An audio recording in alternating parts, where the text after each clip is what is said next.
Je savais que je serais la dernière intervenante. Je ne savais pas que j'aurais à présenter cette communication après le déjeuner. Je vais vous parler de mesures. Je suis les traces du Dr Morrison, qui est un excellent orateur. J'ai l'impression, je pense en fait que Sean a bien cadré la question qui m'a été posée.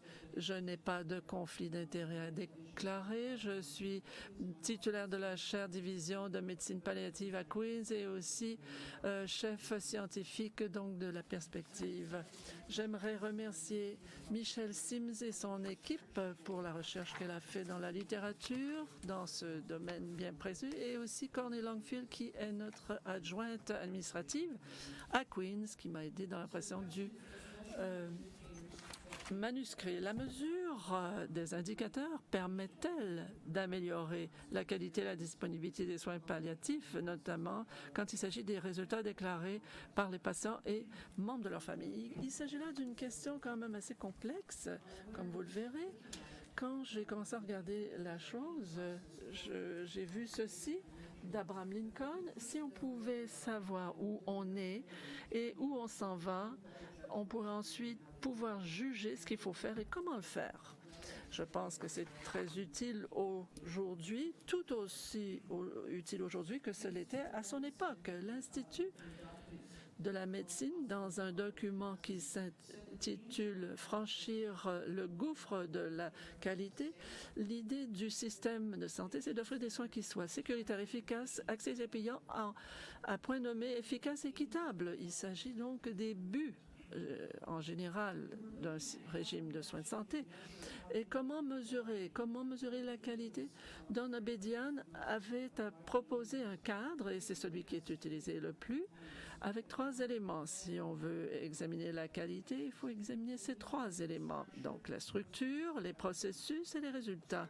Pour la structure, de quelles ressources il faut se servir? Quels sont les contextes, les compétences, les systèmes administratif pour la prestation des soins. Pour ce qui est des processus, comment est-ce que ces ressources sont utilisées? Quels sont les éléments des soins dispensés? Résultat, qu'est-ce qu'on a réalisé? Est-ce qu'il y a eu changement au niveau de la santé? Est-ce qu'il y a qualité de vie par suite de l'intervention donnée? Encore une fois, la question qui se pose très précisément quand on parle de résultats, c'est justement sur les résultats que je vais m'attarder maintenant. Donc, mesure des résultats, très important parce que c'est ce qui touche directement le patient et sa famille.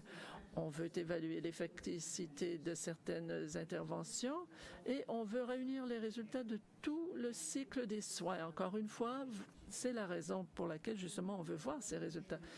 Si vous examinez la question des mesures de résultats en soins palliatifs, vous avez encore 3 catégories: clinique, vérification, recherche. Du côté clinique, il faut pouvoir mesurer l'intensité des symptômes, les fonctions, la qualité de la vie. Il faut pouvoir faciliter la communication entre les membres des équipes, des patients, des familles, évaluer l'efficacité des interventions, par ailleurs, des interventions qu'on met en œuvre pour les patients et leurs familles. Du point de vue vérification ou audit, et Sean en a parlé, et j'y reviendrai d'ailleurs un peu plus tard, très important comme élément, comme rôle, on veut pouvoir établir des normes pour les résultats escomptés, surveiller les pratiques, évaluer le rendement. Enfin, au niveau de la recherche, on veut pouvoir démontrer les résultats pour telle ou telle intervention, tel ou tel médicament qu'on veut utiliser. Donc, les résultats, les mesures de résultats, donc vous avez 3 éléments cliniques, vérification, recherche. Maintenant, les mesures des résultats, il y a 2 types. Il y a les mesures déclarées par le patient, qu'on appelle les PROM en anglais, mesurées donc par le biais de questionnaires. On examine les fonctions de vie, la qualité de vie, les symptômes et le degré de satisfaction. La satisfaction, souvent on parle d'expérience du patient plutôt que de résultats. Maintenant, au niveau des systèmes, on veut des données administratives pour avoir des résultats du genre où a eu lieu la mort, est-ce qu'il y a eu des visites en urgence, la longueur du séjour, etc. Autre terme à définir, qu'est-ce qu'on entend par indicateur? Parce que ça fait partie de la question. Les indicateurs sont utilisés pour mesurer la qualité des soins et services dispensés. D'habitude, c'est bien défini. On mesure des éléments précis des résultats des processus et des structures escomptées. On peut bien sûr avoir des indicateurs qui visent l'un et l'autre. Habituellement, on a des numérateurs, dénominateurs. Il s'agit de données agrégées, par exemple un pourcentage de patients qui ont fait ceci ou cela, ou ont fait l'expérience de ceci ou de cela. Il s'agit d'outils efficaces et rapides pour évaluer le rendement individuel, le régional, le national, l'international. Donc, on peut se servir de ces indicateurs pour faire des comparaisons et voir comment on peut améliorer la prestation, que ce soit au niveau individuel, des programmes, des régions, de la nation, etc. Donc, indicateurs et mesures de la qualité en soins palliatifs, il existe un certain nombre d'études déjà dans le domaine. Il y a une étude récente de Kamal, 2015, qui a identifié 284 mesures de la qualité. Ce n'est pas qu'on n'ait pas de mesures de qualité en soins palliatifs, on en a beaucoup, comme vous le voyez. Ces mesures sont regroupées en 13 catégories, donc des mesures différentes en catégories comme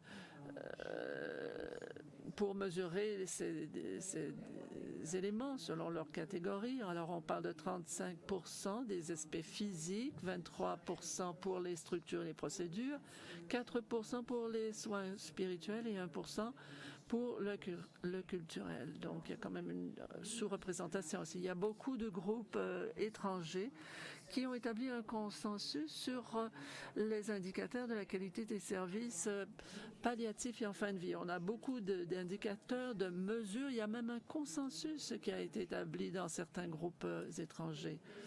Essentiellement, tous ces groupes utilisent toutes les mesures, tous les indicateurs possibles et ils utilisent un processus Delphi modifié auprès de groupes de professionnels et de patients pour dire quels sont les indicateurs seraient les plus importants à retenir. Et ensuite, on établit un consensus sur les groupes d'indicateurs de la qualité des soins palliatifs. Alors, vous avez toutes sortes de groupes qui ont donc élaboré leurs mesures du rendement.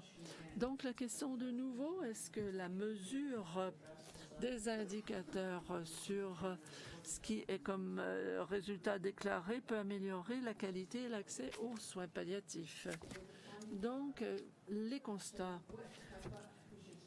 On va commencer par revoir ce que la littérature nous dit à ce sujet. Donc, vous avez un résumé de certains articles, travaux de recherche. Tout d'abord, gestion adéquate de la douleur, des symptômes, soins psychosociaux, communication d'informations, prise de décision claire, éviter les traitements agressifs, l'acharnement, traitement choisi. Donc, si vous faites un choix de traitement, créer cette idée que tout a été fait, se préparer à la mort, contribuer donc au rapport avec les autres, les renforcer, sens du contrôle, affirmation de la personne et mourir à la maison. Donc, il s'agit encore là des choses dites par les familles et les patients comme étant quelque chose d'important à la veille de la mort. Donc, maintenant, les preuves et les données probantes.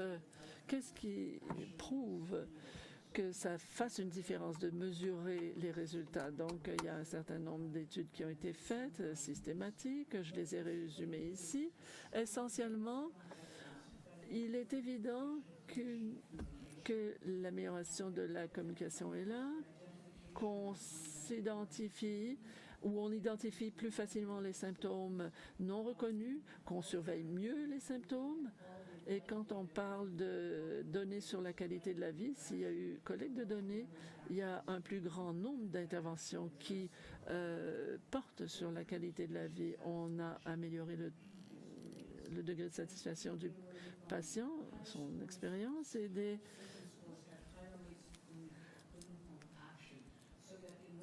Et quand les symptômes sont plus intenses, l'intervention est plus suivie. C'est-à-dire que si le score était plus élevé, on constate qu'effectivement, les soignants font quelque chose s'il y a justement il y a eu mesure de symptômes. Ensuite, les symptômes débilitants sont moins présents à la visite suivante. Il ne s'agit pas d'éléments directs, mais indirects pour prouver que la mesure, par exemple, de certains éléments comme les symptômes, sont favorables pour les résultats escomptés. Il est tout juste clair qu'il y a amélioration des facteurs psychologiques et émotifs, et dans cette étude, il n'y a pas d'amélioration donc de la charge des symptômes et de la qualité de la vie, ce qui est assez étonnant. Et efficacité des interventions qui visaient directement la qualité de la vie. Encore une fois, en général, on a à la fois des preuves très claires et d'autres moins claires pour dire que les mesures améliorent donc les résultats pour les patients et leurs familles. Une autre étude, Kamal et ses collègues, pour examiner quels éléments des soins palliatifs doivent être dispensés pour améliorer les résultats. Ils voulaient établir la relation à la conformité de 18 mesures de soins palliatifs et la qualité de vie individuelle des patients. Est-ce qu'il y a preuve pour dire que s'il y a mesure qu'on s'y conforme, ces mesures de la qualité faisaient une différence pour la qualité des services pour le patient? Donc, ça a été fait auprès de 4 organismes de Caroline du Nord qui font partie d'un groupe de collaborateurs. Il s'agit encore une fois de bénévoles qui, ensemble, ont commencé à évaluer ce que les patients disent. Il s'agit donc, ce sont les patients qui déclarent, mais ce sont le personnel qui consigne l'information. Et ce qu'ils ont constaté, c'est qu'il y a des facteurs pour prédire la qualité et qui sont liés bien sûr aux fonctions, aux pronostics, bien sûr c'est évident, mais ils ont aussi constaté que si on mesure le bien-être émotif et qu'on mesure l'analyse complète des symptômes, qu'à ce moment-là, la qualité de vie était supérieure. Ce n'est pas une cause à effet, c'est par association qu'on comprend que si vous mesurez ces éléments, il y aura un effet positif sur la qualité de vie des patients. Mais il va falloir commencer à poser ces questions de façon systématique. Alors, quel est l'impact de PROM sur l'amélioration de la qualité? Ce qu'il disait, c'est que si on collecte cette information, c'est quelque chose qui va nous aider à améliorer à avoir des améliorations. C'est une étude faite par Abernathy et groupe qui ont fait du travail sur la base de données, qui collectent des informations sur des individus qui viennent à un centre sur le cancer spécifiquement, et ils collectaient cette information et ils ont découvert que les patients qui avaient des cancers gastro-intestinaux avaient des problèmes psychologiques et ont développé une intervention. Ils ont utilisé un programme pour les femmes souffrant du cancer du sein avec métastase pour soulager le stress psychologique. Et ils ont découvert à la fin du programme qu'il y avait une grande amélioration dans leur état de santé mentale, et également en collectant de l'information tous les jours sur les individus. Ils ont développé un algorithme de triage psychosocial, ainsi collecter les données, aider à améliorer l'amélioration de la qualité pour ce qui est de développer un nouveau programme, ainsi qu'un algorithme si les individus n'allaient pas bien dans certains domaines. Donc à nouveau une bonne raison que de faire cela. Sean Morrison a parlé de l'Australie, c'était très bien parce que je crois qu'on a beaucoup à apprendre d'eux. Et ça a commencé dans le cadre de leur programme financé au niveau national, leur programme des résultats collaboratifs. Donc essentiellement, les individus qui font partie de ce cycle collaboratif, ce sont les services de soins de santé palliatifs et le programme disséminé en Australie qui ont rejoint cette collaboration volontaire, ça ne leur était pas imposé, et l'objectif, c'était d'aider les services à mesurer la qualité de leur contrôle de symptômes. Donc les services se sont entendus à utiliser des mesures de résultats parmi les patients au point du soin. Et parce qu'ils recevaient ça au niveau du soin, tout le monde le collectait de la même façon. C'est allé à un niveau de service national de gestion de la performance parce qu'il y avait des mesures de comparaison dans différents sites. Et ils ont pu mettre sur pied des normes nationales de comparaison. Et dans le cadre de ce programme, c'était fondamental aussi.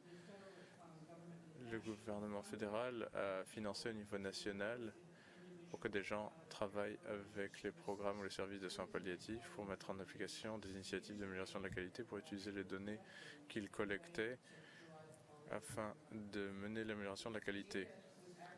Les données ont été analysées et collectées et on fait rapport au service tous les 6 mois. Quelque chose dont le Dr Morrison parlait dans le sens où il y a une rétroaction fréquente qui aide à mener l'amélioration. Et ce sont les choses fondamentales qui sont nécessaires pour apporter véritablement de la valeur dans cette information. Alors ici, c'est une étude qui a été publiée l'an dernier par David Currow qui examine les données qu'ils avaient de 2009 à décembre 2011.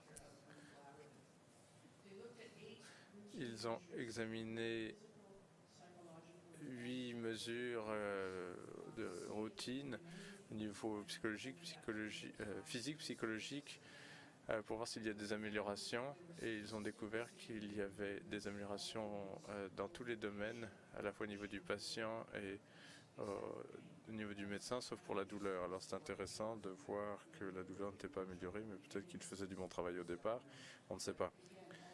Mais à nouveau, dans tous les domaines, il y avait une forte amélioration qui suggère à nouveau que c'est une bonne façon utile que d'essayer de mener l'amélioration dans tout le système des soins. Donc qu'en est-il du Canada? Où sommes-nous dans toute cette collecte de données autour des soins palliatifs? Eh bien, en 1995, le comité spécial du Sénat sur l'euthanasie et le suicide assisté a communiqué des données précises sur le nombre de programmes d'institutions les patients. Il n'y avait pas de données sur les coûts comparatifs et sur les autres aspects des soins palliatifs. On va vous montrer certaines des choses qui ont été faites dans l'intérim. En 1996, une étude financée par Santé Canada et d'autres projets financés par le partenaire canadien contre le cancer en 2009 ont examiné des données au niveau des programmes pour traiter des questions de structure et de processus. Et ce qu'ils ont découvert, c'est qu'il y avait une variété de formats, de structures de codage et de logiciels qui font que très peu de gens collectaient des données de la même façon ou collectaient les mêmes données. Et qu'il y avait une précision complète et une cohérence dans ce qui était collecté. Et peu de gens ont collecté les données électroniquement en utilisant eSource ou PPS. Et peu ont collecté la qualité de vie pour les patients ou les familles dans les données de satisfaction. Et à nouveau, je ne suis pas sûr qu'on ait beaucoup avancé aujourd'hui par rapport à 2009. En regardant les données administratives, il y a eu du travail qui a été fait, des articles publiés. À nouveau, il y a des tendances d'utilisation de services dans les provinces, en Ontario et au Québec. On a examiné ce qui se passe dans ces provinces et il y a également eu une association entre les services soins palliatifs à domicile et les indicateurs, les coûts de services de fin de vie en Ontario et au Québec.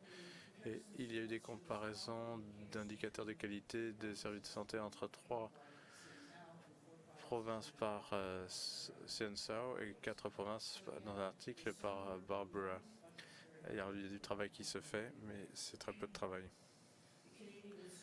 L'Institut canadien pour l'information de santé, en 2013, a parlé de l'usage des services d'hôpitaux dans les derniers mois de la vie des patients qui meurent du cancer à l'hôpital. Voilà le partenariat contre le cancer qui produit un rapport de système de performance et ils ont commencé à essayer de mettre en place du dépistage partout au Canada. Et ce dépistage incluait le système dépistage des symptômes, et c'est le premier depuis 2015-2016. Et on regardait essentiellement le nombre de provinces qui ont, dans le système de cancer, commencé à connecter des données ISOS quotidiennement. Vous voyez que dans la première colonne, essentiellement, il y a 7 des 10 provinces qui collectent ça de façon provinciale. Il y a 2 provinces différentes qui collectent cette information. Il y a une province qui n'a pas encore commencé, mais c'est une amélioration parce qu'en 2007, il n'y a que 2 des provinces qui collectaient des données ISOS. Donc il y a eu des preuves d'amélioration. Et des données ISOS sont collectées fréquemment dans le système du cancer. C'est juste que ce n'est pas nécessairement collecté dans la communauté de soins palliatifs. Et je crois que c'est quelque chose que nous pouvons changer. Ici, à nouveau, une partie du rapport qui examine les décès à l'hôpital en violet. Le vert, c'est le domicile privé et le bleu, c'est autre. Et ça examine les pourcentages de gens qui meurent dans ces différents lieux selon les provinces canadiennes. Et vous pouvez voir qu'il y a une grande différence selon les provinces. Et à nouveau, c'est au Manitoba qu'il y a le plus grand nombre de gens qui meurent à l'hôpital, mais l'un des problèmes, c'est que l'hôpital Saint-Boniface est un hôpital de soins intenses avec une unité palliative. Donc les chiffres sont plus élevés à cause de cela. Et au Québec, lorsqu'ils regardent les décès à l'hôpital, ils incluent également les sites de soins à longue durée. Donc il n'y a pas de normalisation du comptage de ces données. Donc lorsque l'on regarde ça, il faut prendre ça avec un grain de sel, car à nouveau, on ne collecte pas les données de la même façon. Mais cela nous donne quelque chose qui peut mener à des améliorations lorsqu'on voit qu'une province s'en sort mieux qu'une autre. Alors, qu'est-ce que l'on peut faire pour copier ce modèle en particulier? Ce qui est intéressant aussi au niveau du contexte canadien, c'est qu'Accréditation Canada a développé des normes pour les soins palliatifs, d'hospice et de fin de vie. Dans les normes 7.5 et 7.6, il est indiqué que l'équipe fait une évaluation initiale et fréquemment par la suite en recommandant que l'organisation administre des ESAS. Donc la norme, c'est que l'ESAS est collecté fréquemment. Et dans 7.6, qu'ils évaluent les symptômes du patient fréquemment. Et c'est quelque chose que l'on peut exploiter. C'est une norme que les gens doivent suivre a priori. Et on peut se demander si on peut commencer à collecter cette information afin d'améliorer le système. Le sondage Ipsos montre que la majorité des Canadiens pensent que les membres de la famille, les aidants et les patients doivent être sondés pour évaluer l'efficacité du traitement. Je crois qu'il y a du soutien pour ça dans le contexte canadien. On sait que la plupart des provinces et territoires développent des indicateurs de soins palliatifs pour aider à suivre la prestation de services et actuellement, malheureusement, il n'y a pas d'efforts coordonnés pour collecter les éléments de données communes au niveau des programmes de soins palliatifs. Donc les implications de tout cela sont que le Canada a les bases pour développer un système robuste pour mesurer les résultats des soins palliatifs et de fin de vie. Je crois que vous avez montré quelques-uns des exemples. L'initiative du partenariat canadien contre le cancer pour renforcer le dépistage normalisé pour les difficultés psychologiques pour les patients du cancer pour être étendue aux patients qui n'ont pas le cancer également. Je crois que l'initiative nationale australienne est un excellent modèle pour le Canada, pour que nous pourrions explorer, et un modèle que je recommanderais. Merci.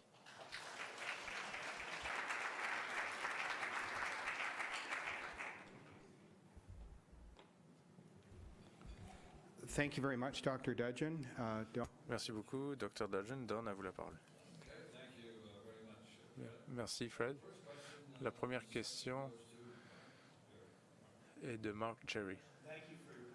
Merci de votre présentation, de votre travail.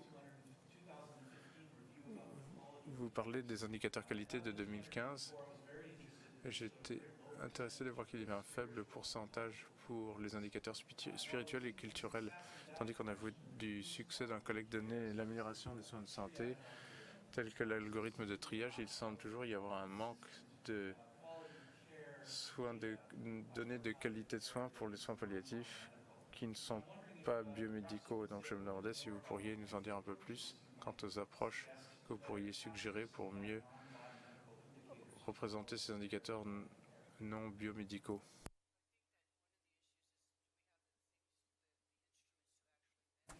Je crois qu'on peut se demander si on a des indicateurs pour mesurer ça. C'est l'un des plus gros problèmes. On a fait référence aujourd'hui à la question de la compassion et le travail que Shane Sinclair fait. Et à nouveau, du travail similaire est nécessaire pour ce qui est de comment on mesure les améliorations au niveau du spirituel et des questions culturelles également. Les soins palliatifs, c'est un de ces domaines où il y a beaucoup de choses qui sont inconnues. Et à nouveau, je dirais qu'il y en a plus au niveau du symptôme et du biomédical. Mais il y a des grandes lacunes là, mais des lacunes plus importantes dans les questions psychosociales. Donc je crois que c'est une question de faire plus de recherche et de travail pour renforcer ce domaine, parce que c'est très important.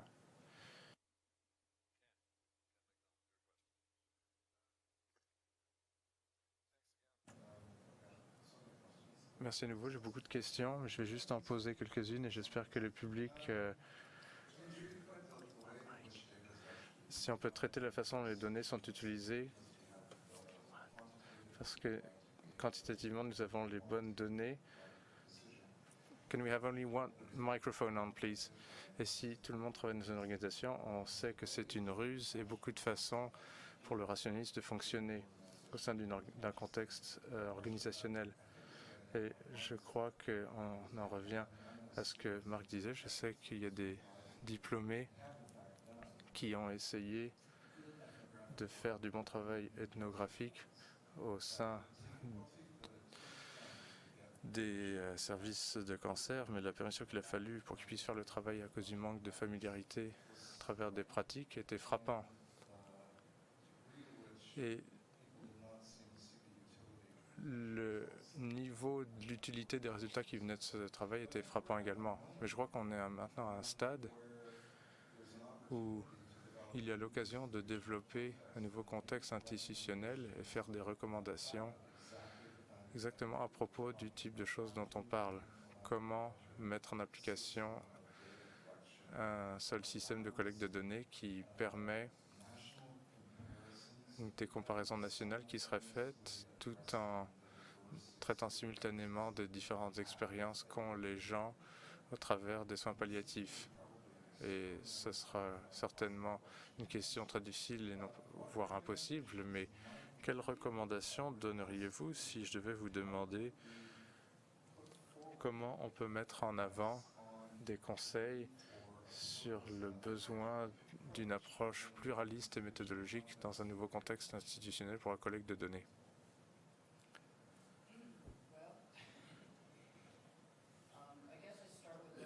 Eh bien, je commencerai avec ce qui est le plus facile. C'est ce que nous faisons actuellement et étendre ça à d'autres domaines. J'ai parlé des résultats, mais je n'ai pas parlé de l'expérience des patients. Et je crois que la recherche sur l'expérience des patients utilise plus des contributions qualitatives que les résultats actuellement. Donc à nouveau, pour essayer d'intégrer ça, je crois que dans le rapport que nous faisons, c'est d'essayer de bâtir l'histoire autour des données pour avoir un aperçu plus complet et plus de valeur, plutôt que de simplement avoir des chiffres. Nous cherchons à les interpréter. Et en regardant le CHR,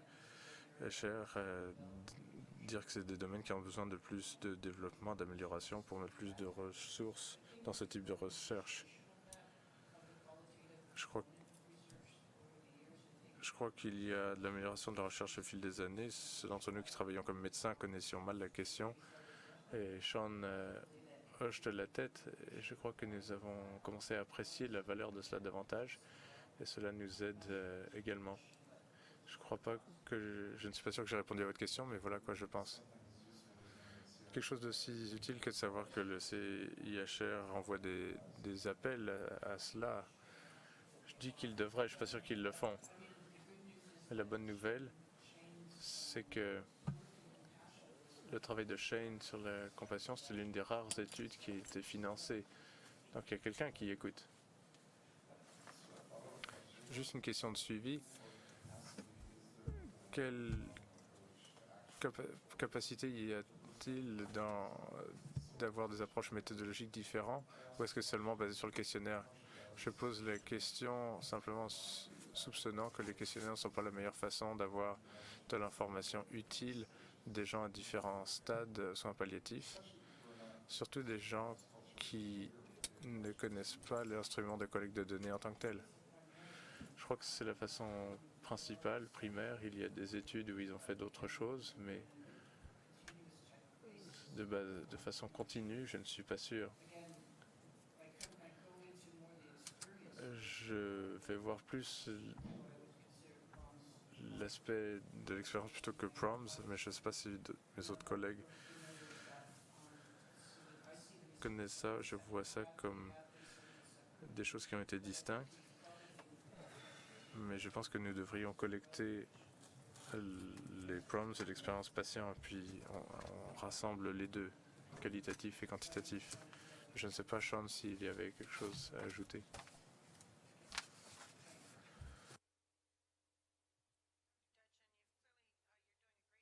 Alors, vous faites du très bon travail à nous motiver à un moment difficile de la journée, donc merci.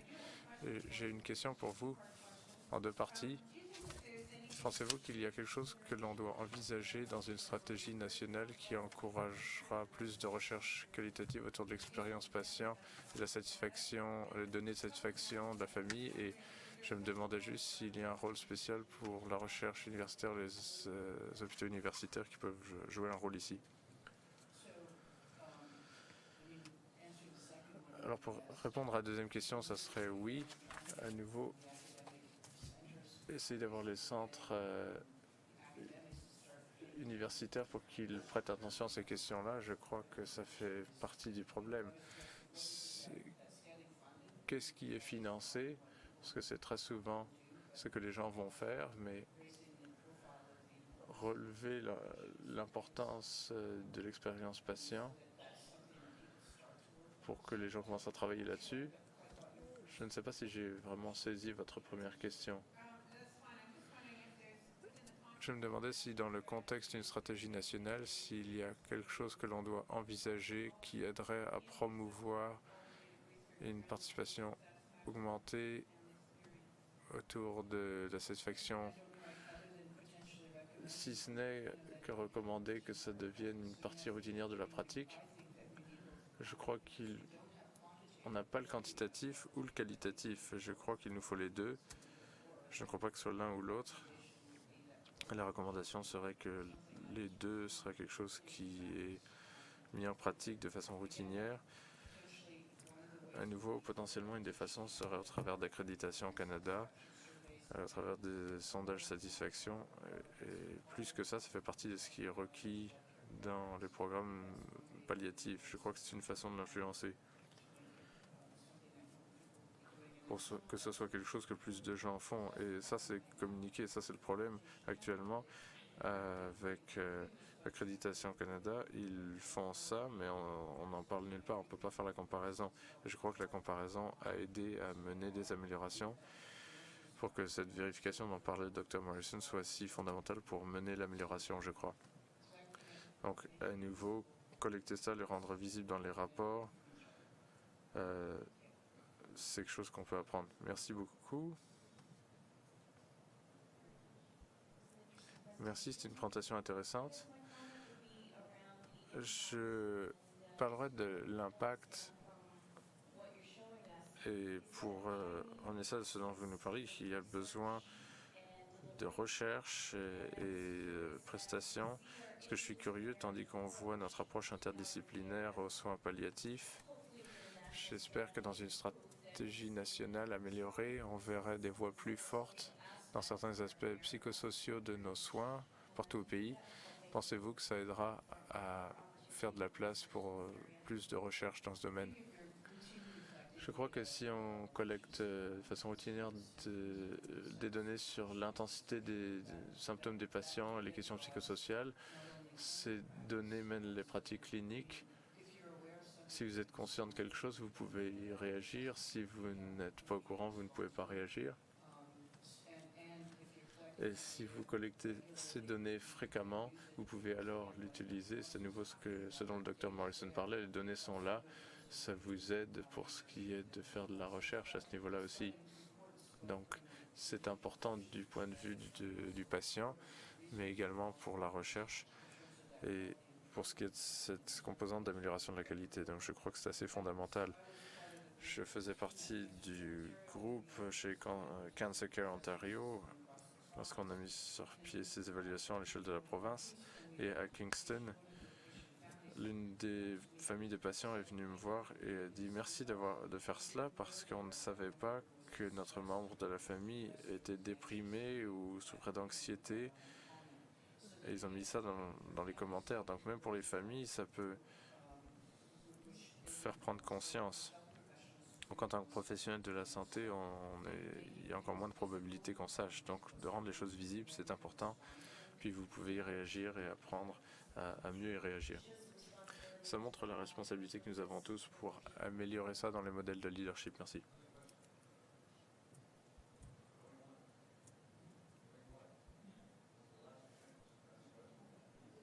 Dernière chance pour poser des questions. Merci Fred. Merci docteur. Merci John. Mesdames et messieurs, nous avons du temps pour des questions de la salle et de notre public en ligne également. Alors veuillez vous diriger à un micro si vous avez une question. C'est ce moment-là de la journée, n'est-ce pas? Merci beaucoup de votre présentation. J'ai beaucoup apprécié que vous orientiez ça sur le cycle de qualité pour ramener la réalité qui ne sont pas juste des mesures, mais également ce qu'on en fait. Je voulais juste m'assurer que je comprenne bien lorsque vous différenciez les résultats comme quantitatifs. Est-ce que je vous ai compris qu'il y a l'état émotionnel et spirituel de la santé, c'est l'expérience patient? Non, si c'est ce que j'ai dit, ce n'était pas mon intention. Non, il y a également des résultats présentés par les patients aussi.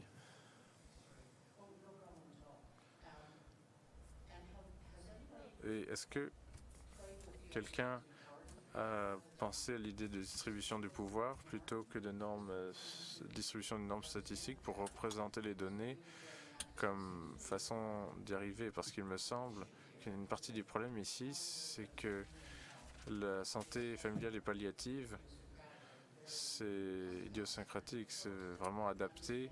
Et il s'agit vraiment de comprendre la distribution plutôt que de la forcer dans une norme. Ça serait utile. Est-ce que quelqu'un a réfléchi à ça pour voir si ça aiderait? Je me tourne vers mes collègues ici. Je ne suis pas consciente de quelque chose comme ça, mais non, je crois que la réponse est non. Et ma troisième question, c'est est-ce que quelqu'un a fait des sondages ou des évaluations des aidants, pas juste des familles, mais des aides-soignants professionnels au niveau émotionnel et spirituel, parce que il me semble que ce sont des services beaucoup dans le relationnel, donc le niveau de bien-être des professionnels est tout aussi important que les autres. Est-ce que quelqu'un fait ça dans le développement? Je dirais qu'il y a un peu de travail qui est fait sur les fournisseurs de soins qui ne sont pas les fournisseurs de soins professionnels. Mais il y a du travail qui est fait, mais je dirais que c'est pas tant que ça. Très bien, merci. Merci beaucoup, Deb, de cette présentation sur toutes les mesures de qualité. Je voulais demander, j'aime le point de vue du patient et je veux pas nous écarter de ça, mais il me semble qu'une grande partie de ce qui attire l'attention des décideurs, ce sont les données financières, les temps d'attente et d'autres mesures qui sont de maigres indicateurs de qualité, mais c'est ce qu'ils regardent. Et il me semble parfois que les soins palliatifs sont très bons à se faire bouger dans ces études, ces mesures tangibles, le coût du soin, les temps d'attente, etc. Je serais intéressé de vous entendre parler des niveaux miso et macro de ces mesures que nous pourrions examiner qui parlent de la qualité. Mais vous avez parlé du lieu de la mort, mais peut-être plutôt que d'examiner ça au niveau institutionnel, que ce soit plus au niveau régional et de coût du soin général. Une partie du problème dans des échanges de qualité, je trouve que c'est que ça devient très facile de décharger vos problèmes sur quelqu'un d'autre. Vous éliminez vos services pour sauvegarder votre budget, ça retombe sur le budget de quelqu'un d'autre, votre budget est bon, mais au bout du compte, tout le monde y perd. Je ne sais pas si j'ai vraiment formulé ça comme question correctement, mais je serais intéressé de savoir ce que vous pensez de comment on examine cette unité d'analyse de la mesure et l'équilibre de la mesure et comment on peut commencer à utiliser des mesures qui sont importantes pour beaucoup de parties prenantes dans notre façon d'évaluer les soins, parce que les soins palliatifs semblent être bons à ce niveau-là. Il nous faut utiliser des données de niveau administratif pour répondre à certaines des questions que vous mentionnez.